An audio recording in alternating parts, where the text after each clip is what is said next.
What does it look like to help people tolerate this level of uncertainty that you were talking about? Well, I think it begins with being relentlessly present. I don't think there is any such thing as over communication for people in authority in a time like this. So in working with CEOs in organizations, private sector, nonprofit sector, government sector over the last month, one of the things I've been stressing is to be present for people, constantly be sending them emails, be arranging webinars, talking. Even if you have nothing to say, people need you to be present. They need you to know that you're there for them. The second piece of that is to be radically empathetic.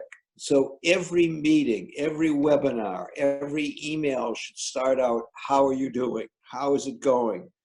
How are things with your family? Constantly putting yourself in their shoes, constantly paying attention, because every one of us, me in New York, you in Milan, every one of us all over the world is going along our separate journey. And it is really important that people in authority are connecting with people where they are.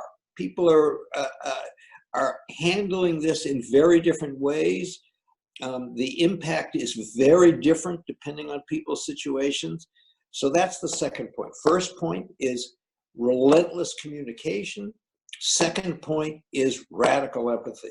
Now, what's the content? Well, first I would say the content is not critical, but because it's the communication that's critical. It's the presence, it's being there for people. But when we get to the content, it is really important to be both relentlessly optimistic, hopeful. We're going to get through this. We can do this.